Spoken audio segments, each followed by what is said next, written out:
नमस्कार दोस्तों, आपका स्वागत है हमारे चैनल लाडली पर।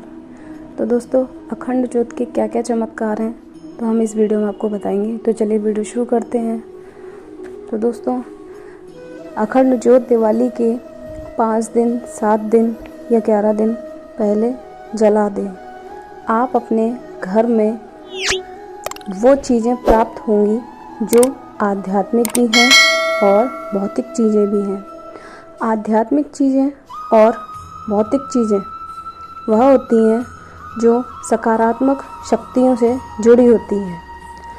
जैसे भौतिक चीज़ों में आपके काम धंधे से जुड़ी चीज़ें, परिवार से जुड़ी चीज़ें, शादी विवाह से जुड़ी चीज़ें और भी ऐसी चीज़ें हैं जो आपको भौतिक सुख प्रदान करती हैं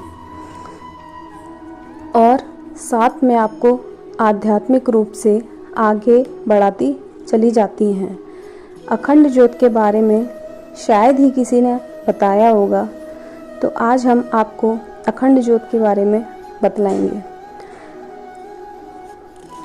तो दोस्तों देखिए, अखंड ज्योत क्या होती है। उस ज्योति का बहुत महत्व है जो ज्योत किसी सिद्धपीठ स्थान से लेकर आई जाती है और फिर वो ज्योत अखंड ज्योत जलाई जाती है। 11 दिन, 21 दिन, 5 दिन, 7 दिन, जैसे भी आपकी अपनी श्रद्धा हो। माता का कालका का मंदिर, वहाँ ज्योत जलती है। बाबा मुनराम का मंदिर, वहाँ ज्योत जलती है। अखंड जो सिद्धपीठ स्थान होते हैं वहाँ जो ज्योत जलती है, अखंड 24 घंटे उसका घी कभी ख़त्म ही नहीं होता वही अखंड रूप से जलती है।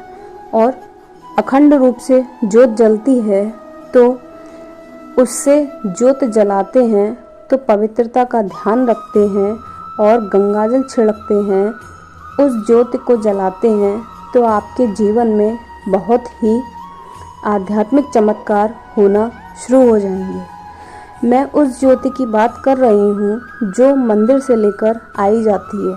अखंड ज्योत मंदिर से, यानी जो सिद्धपीठ मंदिर से लेकर आई जाती है।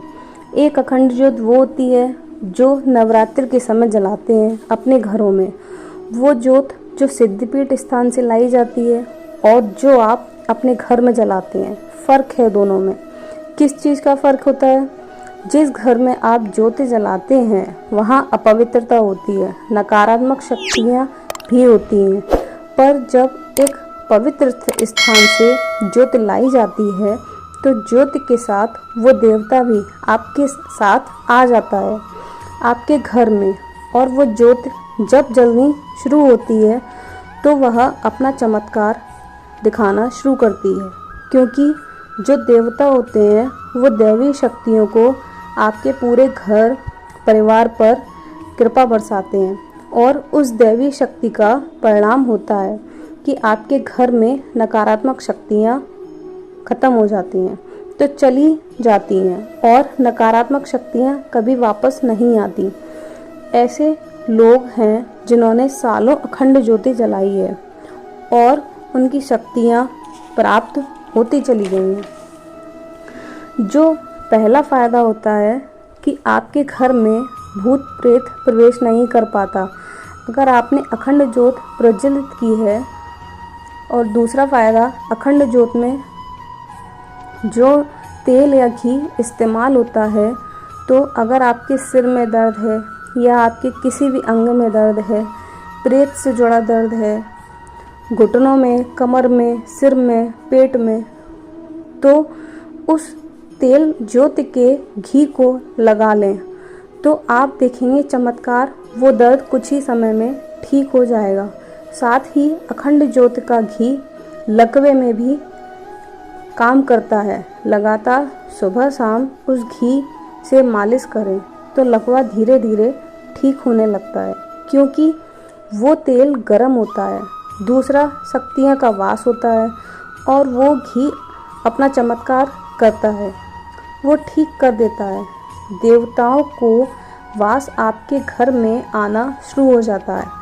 अखंड ज्योति को आप जला रहे हैं तो ऐसा नहीं कि जिस देवता को लेकर आ रहे हैं वही देवता, उसके साथ सारे देवताओं का प्रवेश भी आना शुरू हो जाता है। जैसे आप भगवान शिव की ज्योति ला रहे हैं तो उनके साथ भगवान गणेश, माता पार्वती, भैरव बाबा, शिव का पूरा परिवार आपके घर में प्रवेश करता है।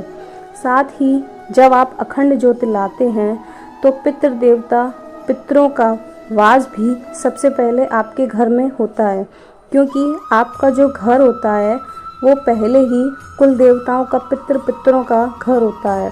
उस घर पर अधिकार उनका होता है। तो जो दैवीय शक्तियाँ आती हैं तो आपके पितृ देवता उन शक्तियों को प्रणाम करने ज़रूर आते हैं और उनका वास आपके घर में होता है। आपके घर में पूर्ण रूप से सकारात्मक ऊर्जा आ जाती है। आपका घर एक मंदिर की भांति बन जाता है।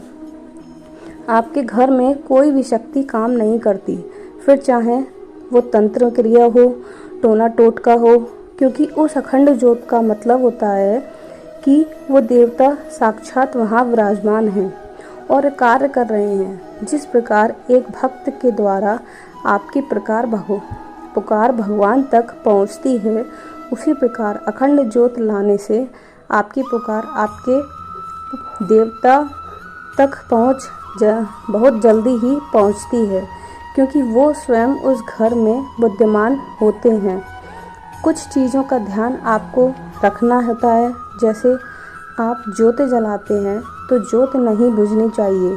दूसरी बात, अगर अखंड दीपक ज्योत आपने जलाई है तो 11 दिन, 21 दिन, 5 दिन, 7 दिन लेकर आया है, जो व्यक्ति लेकर आया है, सेवा करना चाहता है, वो जमीन पर सोएगा, पहले भगवान को भोग लगाएगा, फिर स्वयं ग्रहण करेगा और सुबह शाम आरती ज़रूर करेगा। तो इस तरह से वो अखंड ज्योत जलनी चाहिए। साथ ही पवित्रता का पूर्ण रूप से ध्यान रखना चाहिए। गंदे हाथ ज्योति में नहीं लगने चाहिए। हाथ धोकर, नहा धोकर ही ज्योति को, तेल को लें। अगली बार आपको घी डालना है तो भी पवित्र होकर डालना है। ब्रह्मचर्य का पालन करें, आपको पूर्ण रूप से करना है। आरती और भोग बहुत ही महत्वपूर्ण है। ऐसा करने से दोष नष्ट हो जाता है और प्रेत बाधाएं आपके घर से पलायन बाहर हो जाती हैं।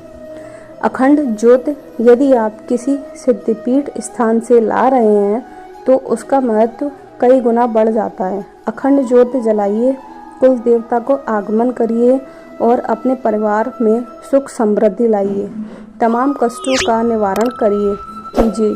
उम्मीद है आपको ये जानकारी पसंद आई होगी। पहली बार वीडियो देख रहे हैं तो लाइक, सब्सक्राइब, कमेंट करना ना भूलें। जय श्री राधे कृष्णा।